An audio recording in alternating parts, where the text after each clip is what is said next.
안녕하세요. 캐스트 소프트웨어 윤상철입니다.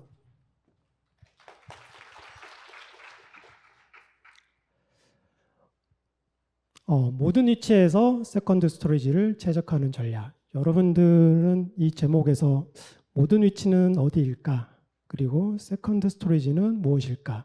이런 고민들도 해보셨을 건데요. 최적화하는 전략에 대해 그리고 사례에 대해서 한번 알아보도록 하겠습니다. 먼저 본 내용에 들어가기 전에 최근 이슈와 백업 기술이 어떤 것들이 있는지 한번 보도록 하겠습니다. 보시게 되면은 최근의 리포트입니다. 조직의 한 83%가 작년에 계정 탈취 공격을 받았다고 합니다.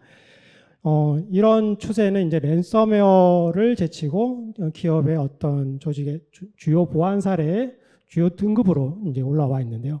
계정 탈취를 함으로써 만약에 이런 계정 탈취가 저희 데이터 보호 입장에서 백업 서버 관리자가 이런 계정 탈취를 당했다. 이런 경우는 실질적으로 최근에 트렌드가 랜섬웨어 공격은 기업의 어떤 데이터를 완전히 망가뜨리기 위해서 백업 데이터를 삭제까지 하고 있습니다. 그러기 위해서 최적화된 방법은 계정을 탈취를 하는 것들이죠. 그래서 계정을 탈취를 해서 가시적으로 보이는 데이터들을 백업 데이터들을 삭제를 함으로써 그들의 어떤 랜섬을 요구하는 데 있어서 가장 큰 효과를 발휘를 할 수 있는 부분들이 이런 계정 탈취 사건이 또 부각되고 있습니다. 이렇게 또 뉴스를 찾아보다가 제가 가장 또 눈여겨봤던 부분들은 이제는 백업 앞서 말씀드렸던 것처럼 데이터를 삭제해야 됩니다. 백업 데이터 그것도 그렇기 위해서는 그들이 이제 공격 방식을 새로운 백업 소프트웨어 즉 조직이 가장 많이 사용하는 백업 소프트웨어를 공격을 하자. 그래서 트렌드가 이제는 백업 소프트웨어를 공격하는 그런 랜섬웨어까지 등장을 하고 있습니다. 그래서 이와 같은 트렌드는 앞서 말씀드렸던 것처럼 백업 데이터의 삭제를 주 목적으로 하고 있고 왜 그러면 이 V사를 선택을 했냐? 당연히 가성비 있게 많은 조직들이 V사를 가장 제일 많이 사용하기 때문에 이 V사를 선택을 했던 부분들이 있고요. 또 하나는 V사의 마스터 서버가 윈도우입니다. 사실 리눅스를 사용하는 게 조금 덜 위험할 수도 있겠지만 윈도우를 사용하는 부분들이 이들의 어떤 공격의 목표가 되지 않았나 이렇게 보고 있습니다. 그래서 이렇게 랜섬웨어 사이버 공격은 무조건 백업 데이터를 표적으로 삼고 있습니다. 그렇기 때문에 상당한 위험에 놓여 있는 게 사실이고요. 그렇지만 우리가 조직에서는 어떤 이런 사이버 공격으로 어떤 소스에 어떤 장애가 발생을 하고 재복구를 위해서 당연히 백업된 데이터가 있겠거니 그러면 백업된 데이터로 복구를 하면 되지 않겠냐라고 생각을 할 수 있겠습니다. 사실 앞선 뉴스와 같이 사례와 같이 이제는 안심할 수 없는 부분들이 백업의 영역들이라고 말씀드릴 수 있겠습니다. 그렇기 때문에 백업 소프트웨어 회사들이 이제는 마음 놓고 백업만 받아서는 기업들의 어떤 데이터 보호를 가져갈 수 없기 때문에 멜웨어 검사라는 이런 기능들을 추가해서 항상 자기가 백업받은 데이터들을 검사해서 복구를 할 수 있는 기능들을 테스트를 합니다. 그리고 또 내가 받은 백업 데이터의 무결성을 항상 체크를 해서 고객이 언제나 장애가 발생하더라도 그 랜섬웨어를 걸리더라도 복구를 할 수 있게끔 지원을 하고 있고요.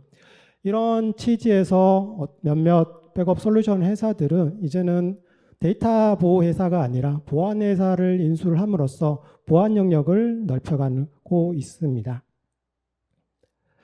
그리고 또 하나 제가 눈여겨본 부분은 데이터 보호 영역에서도 이제는 어떤 최적의 효율화 그리고 최적의 신뢰도를 고객들한테 주기 위해서 AI 서비스를 통합을 하고 있습니다. 이렇게 AI 서비스 통합을 통해 가지고 기존에 우리가 사실 IT 인력도 부족하고 그 다음에 백업은 사실 우선순위가 항상 멀어지기 때문에 백업에 대한 인력도 부족한 부분들이고 그리고 그 많은 워크로드와 인프라를 백업하는 데 있어서 사실 어려움이 상당히 많이 있었습니다. 이런 것들을 AI 서비스 통합을 통해 가지고 그들의 그 어떤 어려운 부분들을 해결해주고 그리고 자동으로 지금도 자동이지만 AI가 특히나 더 자동으로 빠진 부분들을 해결해주고 빠진 데이터들을 백업해줄 수 있는 그런 것까지 AI 서비스 통합을 이어가고 있습니다. 사실 AI 서비스 통합이 반가운 것만은 아닙니다. 데이터 보호라는 입장에서는 사실 양날의 검이라고 저는 생각을 하고 있는데요. 왜 그러냐면은 이런 어떤 좋은 효율성, 높은 신뢰도 이런 것들도 사실 중요하지만 데이터 보호 입장에서 백업된 데이터들은 실질적으로 전통적인 방식이 아직까지는 그 가장 제가 봤을 때는 랜섬웨어와 어떤 그 공격에도 이 데이터를 지킬 수 있는 부분이라고 생각합니다. 그렇기 때문에 물리적인 어떤 분리, 그 다음에 오프라인화 시키는 그런 것들, 이런 것들이 상당히 또 필요한 부분이 있습니다. 그래서 AI 도입의 어떤 트렌드를 데이터 보호 입장에서도 가져갈 수 있겠지만, 다른 부분에 있어서 그런 어떤 그 간편성에만 몰두하고 그 이면을 우리도 데이터 보호 입장에서는 꼭 봐야 된다라고 말씀드릴 수 있겠습니다. 그래서 AI를 통합하고 초연결 사회가 되고 그리고 백업 데이터도 이제는 AI와 연결을 하기 때문에 어쩔 수 없이 초연결 사회 끝단에 백업 데이터가 보일 수밖에 없습니다. 이제는 기존에는 사실 백업 데이터를 격리를 시키고 보이지 않게끔 하고 그리고 오프라인화 시켰던 그런 데이터들인데요. 사실 그런 불편한 부분들을 개선하고자 초연결 사회의 백업 데이터도 AI를 통해서 그리고 다양한 어떤 패치를 하고자 이 연결의 중심에 있습니다. 그런데 저희가 올 7월 달에 그 사이버 보안 제2위 업체인 클라우드 스트라이크 사태를 보았듯이 이 초연결 사회가 심각한 부작용도 반드시 초래할 수 있다는 것. 이 부분이 사실 데이터 보호하는 입장에서는 전통적인 어떤 데이터 보호를 하세요라고 말하기도 쉽지 않은 부분이 분명히 있습니다. 그래서 이런 전통적인 보호를 할 수 없는 입장에서 그럼 어떻게 이 초연결 사회에 데이터 보호를 가져가야 될지 이런 부분들 고민을 해야 될 때라고 보고 있습니다. 계속 데이터 보호와 최근에 어떤 기술가의 얘기를 하다 보니 저가 이더리움의 창시자 부테린이라고 하는 사람이 인터넷의 한 팟캐스트에 나와서 자기의 암호화폐의 안전성에 대해서 얘기를 하고 있는데 그 대화 중에 에어갭이라는 얘기를 본인 스스로 하더라고요. 이런 연결 사회와 디지털 사회에서 자기의 디지털 키를 안전하게 보호하는 방법은 인터넷에 연결되지 않는 노트북에 그리고 종이에 써서 보관을 한다고 얘기를 하고 있습니다. 이게 가장 안전하다라고 얘기를 하고 있습니다. 제가 봤을 때는 큰 의미를 시사를 하고 있는데요. 기술이 아무리 발전하고 초연결 사회가 되더라도 데이터 보호에 있어서는 어떤 하두를 던지는 그런 메시지가 아닐까 저는 그렇게 생각을 하고 그래서 궁극적으로 편리성도 좋겠지만 데이터의 에어갭을 하기 위한 방법들은 충분히 고민을 해봐야 된다라고 저는 말씀을 드릴 수 있겠습니다. 그래서 본론으로 들어와서 오늘은 그 모든 위치에서 세컨드 스토리지를 최적화하고 이런 전략을 어떻게 세워갈지 또 말씀을 드려보겠습니다. 여러분들 세컨드 스토리지는 뭐라고 생각하시는지요? 저는 이제 글자 그대로 2차 스토리지, 보조 스토리지, 저는 이제 백업을 하는 입장이기 때문에 백업 스토리라고 얘기를 하고 있습니다. 그래서 세컨드 스토리지는 1차 스토리지에 비해서 데이터의 접속 빈도가 적거나 그리고 장기 보관을 요구하는 데이터들, 백업 데이터들 이런 데이터들을 사용하기 위한 스토리지라고 보시면 될 것 같고요. 그리고 백업, 아카이빙 이제는 장기 보관이라든가 재복구 용도로도 사용을 하고 있는 걸 세컨드 스토리지 저희는 백업 스토리라고 얘기를 하고 있습니다. 앞서 제가 그 트렌드와 이슈와 많은 얘기들을 했었는데 그러면은 오프라인으로 갈 수 없는 상황에서 이제는 클라우드에도 백업 데이터를 저장을 한다고 하는데, 그러면은 이 세컨드 스토리지, 백업 스토리지를 어떻게 최적화하는 게 중요한지 여러분들께 알려드리겠습니다. 그렇기 때문에 랜섬웨어 공격을 빈번하게 발생이 되고, 그 랜섬웨어 공격의 최종 표적은 백업 서버, 백업 스토리지, 궁극적으로는 백업 데이터를 삭제를 하는 게 이들의 목적입니다. 거기에 그런 데이터들을 갖다가 백업하기 위해서는 다양한 스토리지가 필요하고, 스토리지의 비용도 발생을 하고 있고요. 그리고 그런 데이터들을 이제는 온프레미스가 아니라 이제 클라우드로도 데이터를 저장을 하고 있습니다. 클라우드를 사용함에 있어서의 어떤 비용적인 이슈들, 또 세컨드 스토리지를 사용하는 데 있어서의 어떤 그 성능적인 부분들도 같이 고민을 해야 되는 그런 부분들이 세컨드 스토리지를 이제는 최적화를 해가지고 사용을 해야 된다라는 것들이죠. 그래서 캐스트에서는 이런 앞선 어떤 이슈들을 사이버 공격이라든가 이런 것들을 해결을 하고, 그리고 또 세컨드 스토리지 주요 최적화된 방법들을 고민해서 또 새롭게 출시한 것들이 소프트웨어 정의 세컨드 스토리지, 소프트웨어 정의 백업 스토리지라고 할 수 있겠습니다. 그 이름이 바로 코어스토라는 백업 스토리지 솔루션입니다. 그림에 보시는 것과 같이 왼쪽에는 우리가 익히 얘기하고 있는 백업 스토리지 장치들입니다. 테이프 장치도 있겠지만 여기에서는 주로 우리가 인프라팀이나 운영팀에서는 이런 하드웨어를 보신 적 있겠지만 VTL 장비, 백업 어플라이언스 장비 이런 얘기들을 하고 있습니다. 하지만 이런 어플라이언스 장비들이 이제는 그리고 클라우드의 어떤 인프라에서 백업 데이터를 저장하기 위해서는 저희 코어스토어와 같이 어떤 소프트웨어 정의로 갈 수밖에 없는 그런 백업 스토리지로 발전을 하고 있다라고 보시면 될 것 같고요. 그래서 소프트웨어 정의로 발전한 이유들은 앞서 보셨던 하드웨어들은 실질적으로 고객들의 워크로드가 클라우드로 올라갔을 경우에 사실 이 하드웨어를 들고 가지 없지 않습니까? 사스 어플리케이션도 있겠지만 기존의 레거시나 온프레미스에서 저희가 사용해왔던 소프트웨어 정의 솔루션을 그대로 클라우드에도 사용할 수 있고, 그리고 다양한 워크로드에 배포할 수 있는 그런 유연성들을 코어스토어가 제공을 하고 있습니다.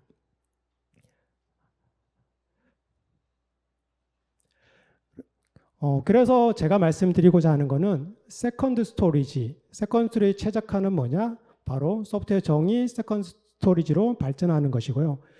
그 다음에 캐스트가 제공하는 코어 스토어를 적용하시게 되면 여러분들이 랜섬웨어 표적이 되고 있는 백업 스토리지의 보안을 최대화시킬 수 있는 그런 최적화된 데이터를 안전하게 가져갈 수 있는 부분들을 저희 코어 스토어가 가져갈 수가 있겠습니다. 그래서 코어 스토어의 특징들을 알고 그 코어 스토어의 어떤 이점들을 알아가시면 좋을 것 같습니다.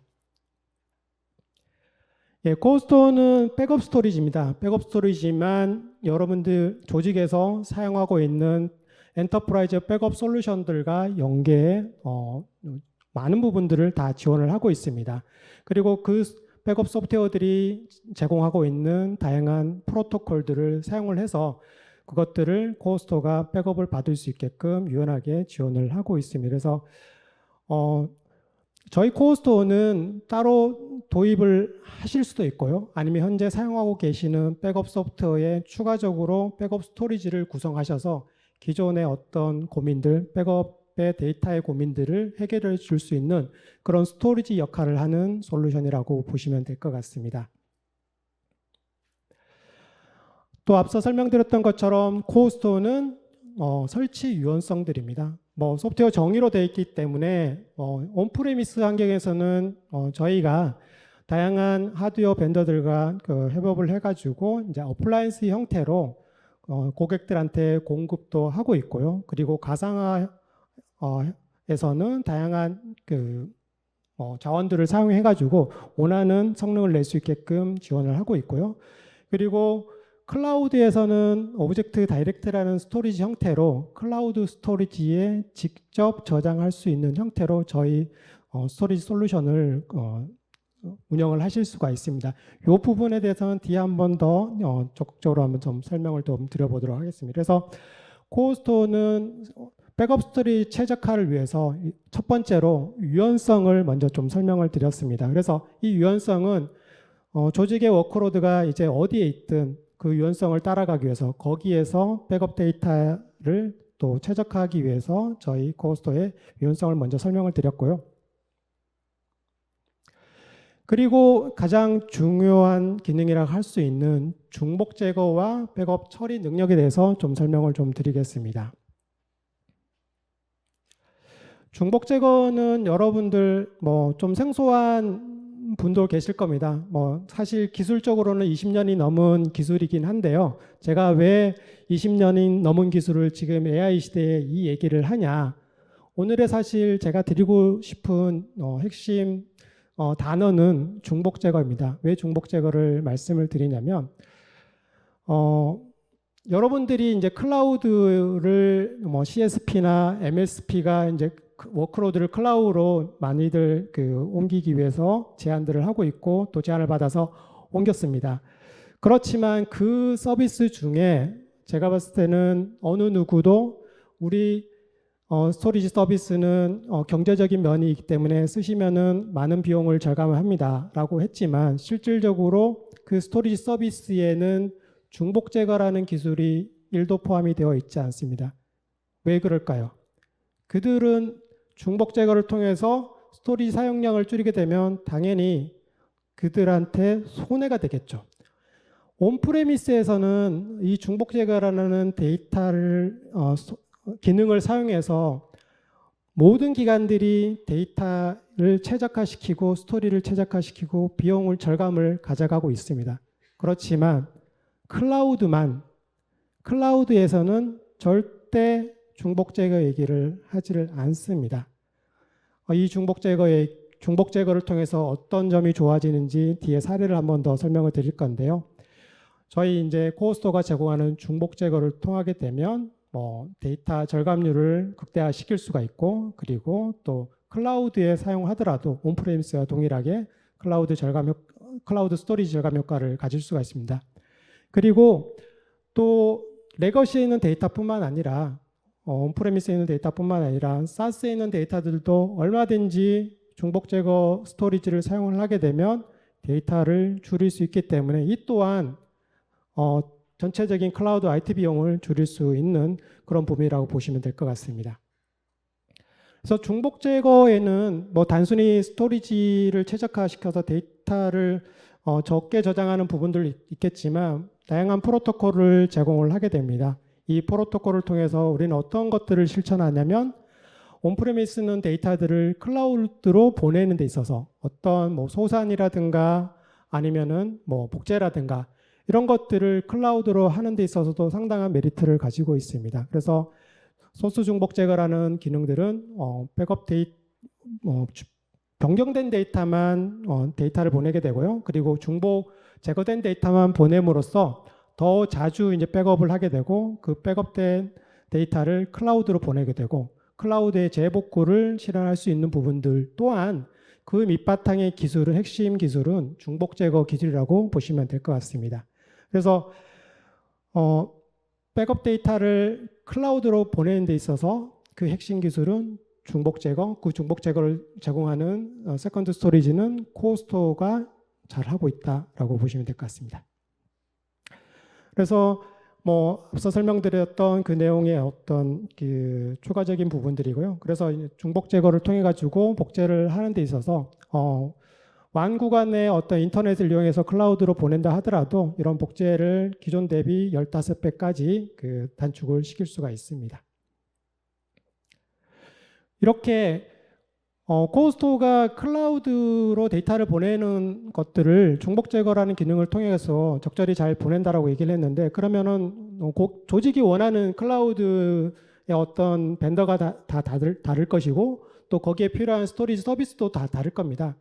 그래서 1차적으로 온프레미스에서 백업을 받고 그 다음에 백업 데이터의 어떤 확장성을 필요로 해서 클라우드 스토리지를 사용을 할 수도 있는 부분들이고요. 그리고 뭐 장기 보관 데이터가 필요해서 클라우드가 제공하는 아카이브 스토리지로 데이터를 보내고자 하는 그런 어떤 정책들을 다 가지고 계실 겁니다.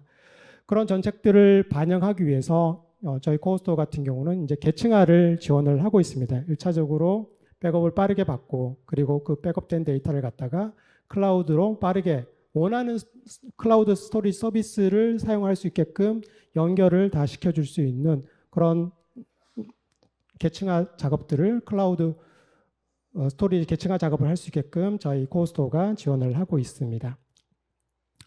이 그림은 백업을 온프리미스에 받고 계층화 시키는 그림이고요. 지금 그림은 조금 다른 그림입니다. 보통 조직에서는 온프리미스의 어떤 백업을 하다가 갑작스럽게 고민을 합니다. 우리 백업 데이터를 그냥 클라우드로 보내면 되지 않을까라고 생각을 하시는데요. 저는 이제 컨설턴트 입장으로서 그것보다는, 왜냐하면 클라우드로 보낼 수는 있습니다. 보낼 수는 있으나 여러분들이 장애가 발생하거나 복구 테스트를 한다거나 어떤 비용적인 측면을 봤을 때 클라우드에 들어간 데이터를 다시 온프레미스로 내리기에는 많은 한계가 있고 그 다음에 어떤 불편성도 있고 비용에 대한 부분들이 있기 때문에 지금은 클라우드를 사용을 하시는 데 있어서는 온프레미스에 일단 1차적으로 백업을 하시고 그리고 그것들을 2차적으로 복제나 아니면 소산 형태로 클라우드 스토리지를 사용하시라고 이렇게 얘기를 하고 있습니다. 그래서 마찬가지로 이렇게 그 1차 백업과 2차를 클라우드 스토리지를 사용을 하게 되는데요.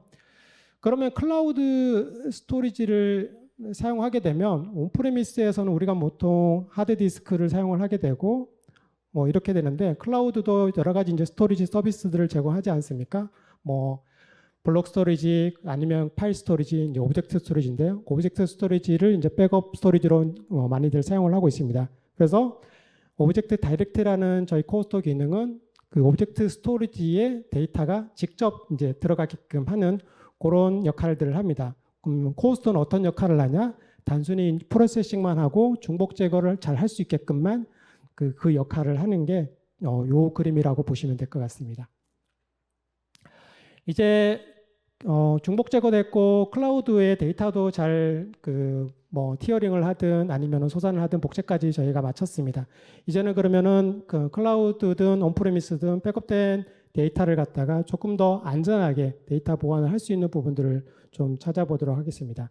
그래서 랜섬웨어 공격으로부터 보호할 수 있는 첫 번째 방법이 이제 불변성입니다. 뭐 AI 기술도 이제 좀 더 지나게 되면 어떤 뭐 반드시 필요한 어떤 기능으로 이제 포함되겠지만 불변성이라는 기능은 이제 지금 모든 백업 솔루션 업체들은 불변성을 기본으로 하고 있습니다. 백업된 데이터를 랜섬웨어 공격으로부터 안전하게 지키기 위해서, 즉 삭제나 뭐 변조나 아니면은 어떤 다른 암호화가 걸리지 않게끔 하는 방법론이 이제 불변성입니다. 그렇다고 했는데 이제는 백업 스토리지를 가는 게 아니라 가기 전에 먼저 백업 서버를 들어오겠죠. 사이버 공격이. 그럼 백업 서버에 들어와서 가시적으로 파일 시스템을 이렇게 체크합니다. 거기에 백업 데이터가 있을 수 있으니까요. 그러면 암호화를 하겠죠. 근데 그 데이터가 보이진 않습니다. 그럼 이제 백업 어플리케이션을 작동을 해야겠죠. 그럼 어플리케이션을 작동을 해서 AI가 생긴다면 더 잘 할 수 있겠죠. 그러나 그렇게 이제 어플리케이션을 작동을 해서 백업받은 데이터들을 삭제를 해 갑니다. 이렇게 우리가 그 삭제의 고민도 보안을 통해서 해결할 수 있는 부분들이 이렇게 무차별하게 삭제되는 데이터를 갖다가 백업 스토리지는 휴지통 기능을 통해 가지고 언제든지 삭제가 되더라도 관리자는 그 휴지통에서 데이터를 끄집어내서 서비스 복구를 하고 또 서비스를 재개를 하기 위한 기능들을 제공을 하는 게 불변성과 휴지통 기능이라고 보시면 되겠습니다. 그래서 랜섬웨어 공격 이제 두 번째는 오브젝트 잠금 불변성. 앞서 이제 온프레미스 환경에서의 어떤 백업 스토리지의 불변성을 말씀드렸다면 이제 클라우드의 스토리지를 사용해서 백업하는 부분들도 마찬가지로 저장하고 그 다음에 최적화시키고 그리고 보안을 할 수 있고 그 보안이라는 거는 백업된 데이터에 어떤 락을 걸어서 어느 누구도 그 데이터를 삭제하거나 아니면은 가공하지 못하게끔 함으로써 백업의 안전성을 높여가는 것이 오브젝트 잠금 불변성이라고 보시면 될 것 같습니다. 마지막으로 랜섬웨어 공격 세 번째는 이상징후 탐지입니다. 이상징후 탐지는 뭐 우리 오늘 세션에 이런 많은 패턴들에 대한 얘기를 했습니다. 백업도 마찬가지입니다. 우리가 백업을 받다 보면은 일정한 패턴들이 있습니다. 뭐 주말 백업에 들어온 데이터가 양이 정해져 있고, 그 다음에 월말 백업, 주중 백업에 대한 이런 패턴들을 인지를 했다가 이 패턴에 벗어나게 되면 의심스러운 행동이라고 생각을 하게 되죠. 이렇게 의심스러운 패턴에 대한 부분들을 즉시 실시간으로 모니터링해서 백업 운영자에게 알림으로써 사전에 어떤 그 피해를 예방하는 차원에서 이런 이상징후 탐지까지도 이제 백업 스토리지 솔루션에서 제공을 하고 있습니다. 클라우드 스토리지 비용 절감 사례입니다. 네, 뭐 클라우드 스토리지는 사실 그 경제성을 제일 먼저 따져서 여러분들 클라우드 스토리지 쓰세요. 그러면은 비용을 절감할 수 있습니다. 라고 해서 많은 기관에서 클라우드로 가서 클라우드 스토리지의 백업을 많이들 하고 계십니다. 근데 제가 만나본 고객사들의 고민은 S3 스토리지 뭐 다른 스토리지보다 싸서 거기다 백업을 하고 있는데 데이터가 계속 커지니까 백업 비용이, 즉 클라우드 비용이 너무 많이 발생이 되더라라는 것들입니다. 여기서 여러분들이 생각하셨던 것들이 그러면은 앞서 제가 설명드렸던 것처럼 중복 제거를 클라우드 스토리지가 제공을 해주면 이런 아이디어가 떠올리셔야 될 것 같습니다. 그래서 한번 보도록 하겠습니다. 이거는 실제 저희 그 솔루션을 사용하신 고객사에서 제공한 데이터를 가지고 제가 간략하게 좀 그렸습니다. 클라우드 스토리지 비용이 저희 지금 보시는 것처럼 네이버의 클라우드 스토리지를 사용하고 계시고요. 그리고 고객은 당연히 이제 그 네이버 클라우드의 오브젝트 스토리지를 백업 소프트웨어를 이용해서 백업 솔루션을 이용해서 데이터를 백업을 하고 있습니다. 근데 기존의 어떤 정책 그대로 운영을 해야 되기 때문에 어쩔 수 없이 많은 데이터가 백업 스토리지에 저장이 돼 있었고 월 가금이 약 한 490만 원 정도. 많은지 적은지 사실 저도 분간이 안 됩니다. 이 조직이 한 달에 얼마만큼 백업 스토리지로 이 금액을 쓰고 있었는지 모르기 때문에. 그런데 이런 고민들을 저희한테 얘기를 했었고요. 그래서 이런 비용적인 고민들을 해결하기 위해서 저희 캐스트의 코어 스토어를 도입해서 어마어마한 그 메리트를 보게 된 그런 고객사입니다. 지금 보시는 것처럼 기존 인프라, 백업 인프라 그냥 그대로 두시고 중간에 저희 코어 스토어를 두면서 코어 스토어가 하는 역할은 중복 제거만 해줍니다. 클라우드 스토리는 그냥 그대로 사용하게 되고요. 그러면은 중복 제거 역할을 함으로써 스토리지 사용량이 획기적으로 줄어들고 또 고객의 클라우드 IT 비용은 월 35만 원으로 훅 떨어졌습니다. 따져보면 앞선 비용과 거의 한 10배 정도 비용 절감을 한 사례라고 보실 수 있겠습니다. 그래서 전반적으로 이 고객사가 만약 그 클라우드 스토리 비용을 3년 동안 이런 저희 코어 스토어를 지금 사용을 하고 있으니까요. 3년 정도 운영을 하신다 그러면 약 1억 원 이상의 비용 절감을 가져갈 수가 있겠죠.